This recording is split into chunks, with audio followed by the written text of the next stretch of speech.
भाई मेरा मानना है कि अमेरिकन राष्ट्रपति ट्रंप को समझना मुश्किल ही नहीं, नामुमकिन भी है। इतनी तो मार्केट वोलेटाइल नहीं है जितनी कि उसकी बयानबाजी वोलेटाइल है।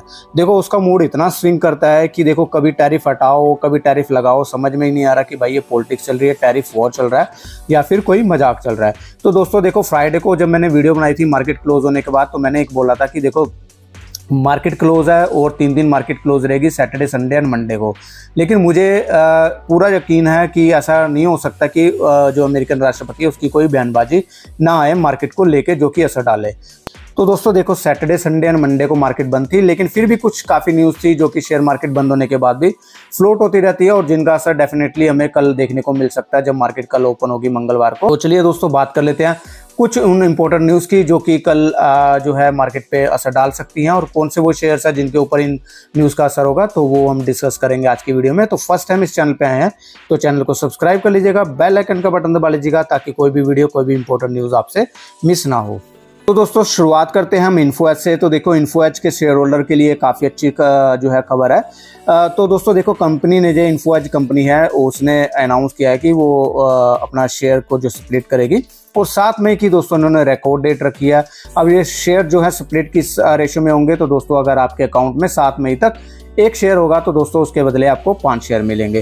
तो 7 मई तक आपके पास टाइम है दोस्तों, अगर आप बाय करना चाहे इसको बाय कर सकते हैं, इसके अंदर ट्रेडिंग करना चाहे कर सकते हैं अगर आपको ये लगता है कि बाय करने लायक है तो। दोस्तों अब देख लेते हैं चार्ट इन्फोएज का। तो ये आपके सामने मैं चार्ट लगा रहा हूँ इन्फोएज का। चार्ट मैंने आपके सामने वीकली लगाया है दोस्तों और मैं इसको जरा जो है लाइन चार्ट से इसको मैं कैंडल स्टिक चार्ट में कर देता हूँ। तो देखो जब ये टॉप लगा के आया दोस्तों, इसने टॉप जो लगाया है इस समय 9,100 रुपये का टॉप लगाया है और इस समय जो ट्रेड कर रहा है 6,545 के आसपास ट्रेड कर रहा है जो कि लास्ट क्लोजिंग हुई है। तो अगर दोस्तों अगर हम ध्यान से देखेंगे तो देखो ये ऊपर से टॉप से काफ़ी गिर चुका है, लेकिन अभी ये अपने 200 वीक मूविंग एवरेज के पास इसके अंदर एक बाउंस देखने को मिला है। और अगर हम चार्ट का ट्रेंड देखेंगे तो अभी भी दोस्तों ये जो है नेगेटिव में दिख रहा है क्योंकि यहाँ पर अभी जो डाउन ट्रेंड में ही चल रहा है।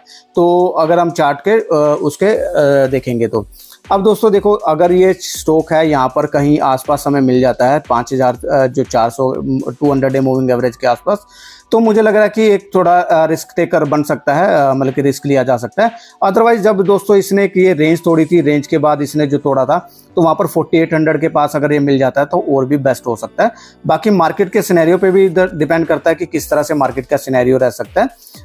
तो ये था दोस्तों आपके सामने इन्फोएज का चार्ट और बाकी इसको एनालाइज कीजिएगा, मैं जस्ट मोटा मोटा आपके सामने एनालाइज करके दे रहा हूँ। अब बढ़ते हैं हम अपनी दूसरी खबर की तरफ। खबर है सोने के लिए यानी कि गोल्ड के लिए। तो देखो यार गोल्ड ने तो इस समय जो है मतलब कि हाहाकार मचा रखा है और कहीं पे भी रुकने का नाम नहीं ले रहा है। तो देखो गोल्डमैन सच ने भी इसका 2025 के लिए गोल्ड का प्राइस का टारगेट को भी बढ़ा दिया है और उसने इसका टारगेट दोस्तों $3700 पर आउंस रख दिया है और अगर बुल के सिनेरियो में दोस्तों इसको और भी ज़्यादा बढ़ा के $4500 पर आउंस तक कर दिया है और जो कि अगर हम देखेंगे तो दोस्तों करंट लेवल से भी करीब कम से कम 45% के अपसाइड है। तो दोस्तों अगर आप गोल्ड में इन्वेस्ट करते हो तो या सोच रहे हो तो ये न्यूज़ आपके लिए काफ़ी इंपॉर्टेंट हो सकती है। एक बार हम गोल्ड का चार्ट भी देख लेते हैं। मैंने आपके सामने लगा दिया गोल्ड का चार्ट और आप देख सकते हैं कि तेजी किस तरह से बनी हुई है। जो है स्टॉक है जो कि रुकने का नाम नहीं ले रहा और इस समय जो ट्रेड कर रहा है दोस्तों वो ऑलमोस्ट ट्रेड कर रहा है 93,000 के करीब ट्रेड कर रहा है। ठीक है, तो ये मैंने गोल्ड का चार्ट लगा दिया है और यहाँ पे देखिए कि ये किस तरह से तेजी यहाँ पर देखने को मिल रही है। तो यहाँ से भी दोस्तों जो है अपसाइड देखने को मिल सकता है। देखिए कितनी बड़ी कैंडल बनी है। तो यहाँ पे दोस्तों अगर आप ट्रेड करते हैं तो थोड़ा सा रिस्क टेकिंग ज़्यादा हो जाएगा, तो यहाँ पे आप सोच समझ के ट्रेड करिएगा। और यहाँ पर तो दोस्तों स्टॉक में सबसे बेस्ट रहता है गोल्ड में कि आप SIP करें तो सबसे बेस्ट रहता है। तो ये था दोस्तों गोल्ड का चार्ट आपके सामने। तो दोस्तों अब बात करते हैं US इक्विटी यानी US मार्केट की।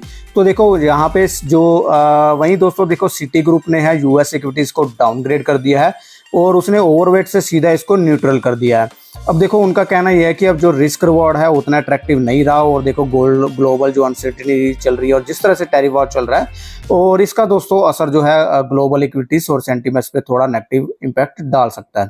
तो ये सिटी ग्रुप की तरफ से अपडेट था जो कि US मार्केट को देख सकते हैं। US मार्केट ऑलरेडी हमने देखा भी है काफ़ी बढ़ गई है और टॉप से काफ़ी गिर भी चुकी है। चौथा दोस्तों न्यूज़ है टाटा टेक्नोलॉजीज़ को लेके।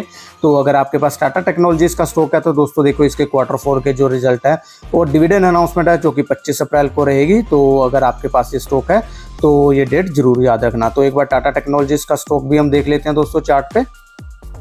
तो दोस्तों ये हमने टाटा टेक्नोलॉजीज का चार्ट लगा दिया है, टाटा टेक। और दोस्तों ये आईपीओ के बाद से जब से हम देख रहे हैं ये गिर ही रहा है। तो देखो ये इसने जो टॉप लगाया था आईपीओ के बाद, जो इसने टॉप लगाया था, यानी कि आईपीओ आया था और दोस्तों इसके काफ़ी डिमांड थी, और देखो 1400 रुपये का इसने हाई लगाया, और अभी जो ट्रेड कर रहा है वो 632 के आसपास क्लोज कर रहा है।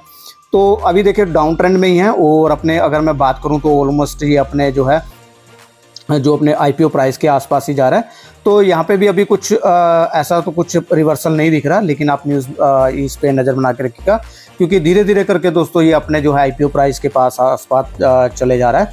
तो अगर आपका लॉन्ग टर्म का अगर प्लान है तो आप इसके ऊपर नज़र बना के रख सकते हो। कोई भी रिवर्सल दिखता है तो आप इसके अंदर उस हिसाब से प्लान कर सकते हो।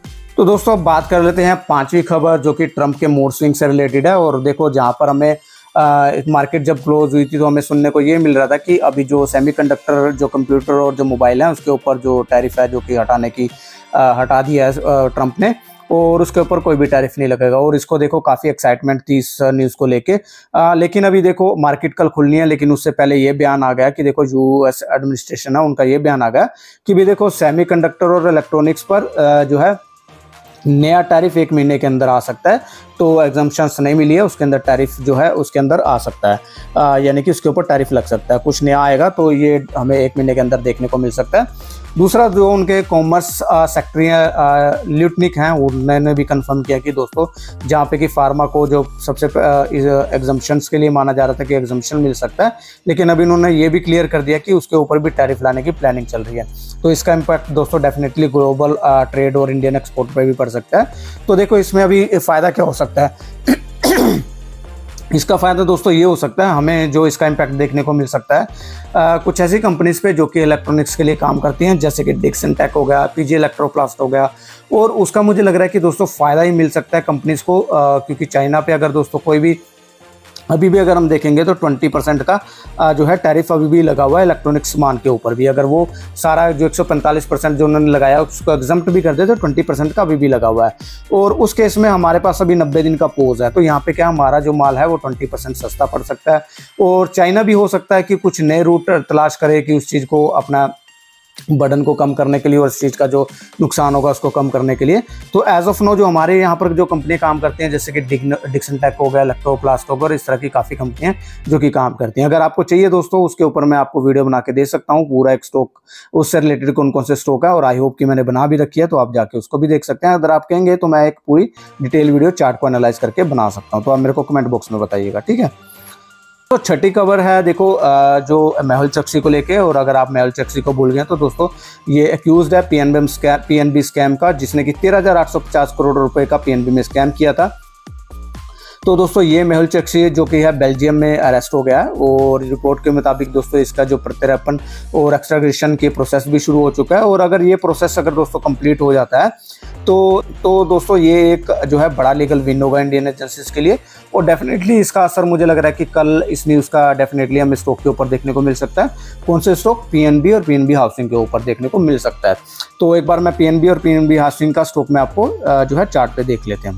दोस्तों सबसे पहले मैं पीएनबी का स्टॉक देख लेता हूं। तो पीएनबी में अगर देखेंगे तो दोस्तों यहाँ पे भी देखिए इस समय जो है ऊपर से टॉप से गिर चुका है, और काफ़ी गिर चुका है। देखो 130-35 के करीब इसने 145 के करीब हाई लगाया था, और इस समय 96 के आसपास ट्रेड कर रहा है। अब देखो यहाँ पे रिवर्सल के साइन तो दिख रहे हैं, लेकिन अभी रिवर्सल आया नहीं है। 200 वीक मूविंग एवरेज के आसपास ही ट्रेड कर रहा है, लेकिन अभी भी डाउन ट्रेंड में है। तो इस तरह का कुछ अगर डबल बॉटम बनाता है तो दोस्तों हमारे लिए कंफर्मेशन आ सकता है। हो सकता है कि इंस्टेंटली यहाँ पर कुछ कल को न्यूज़ का कुछ हमें इम्पैक्ट देखने को मिल सकता है, लेकिन अभी जो इसका हमें देखेंगे तो यहाँ पर जो है रेजिस्टेंस 50 वीक मूविंग एवरेज का हमें रेजिस्टेंस देखने को मिल सकता है। तो इस पे नज़र बना के रखिएगा। दूसरी हम बात कर लेते हैं पीएनबी हाउसिंग की। तो पीएनबी हाउसिंग को अगर हम देखें तो यहाँ पे दोस्तों देखेंगे तो यहाँ पे देखिए ये ऑलरेडी काफ़ी पॉजिटिव चल रहा है, और यहाँ पे भी अगर हमें कुछ न्यूज़ को लेके असर देखने को मिले तो इसमें कोई ताज्जुब नहीं होगा। तो ये तो दोस्तों स्टॉक थे, आप इसके ऊपर नज़र बना के रखिएगा और इस स्टॉक को एनालाइज करते रहिए। दोस्तों ये थी कुछ important financial and economic news जो कि आज की डेट में फ्लोट हो रही थी। और तो दोस्तों आपके पास इनमें से कौन सा स्टॉक है आप मेरे को कमेंट बॉक्स में बताइएगा। अगर कोई डिटेल में वीडियो किसी स्टॉक के ऊपर चाहिए तो वो भी आप मेरे को बताइएगा। दोस्तों अगर आपको वीडियो पसंद आया है तो लाइक एंड शेयर जरूर कर दीजिएगा, और नए हैं तो दोस्तों सब्सक्राइब करके बेल आइकन का बटन दबा दीजिएगा, ताकि कोई भी वीडियो आपसे जो है इंपॉर्टेंट वीडियो आपसे मिस ना हो। तो चलिए दोस्तों मिलते हैं एक नई वीडियो के साथ। टिल देन बाय बाय, जय हिंद।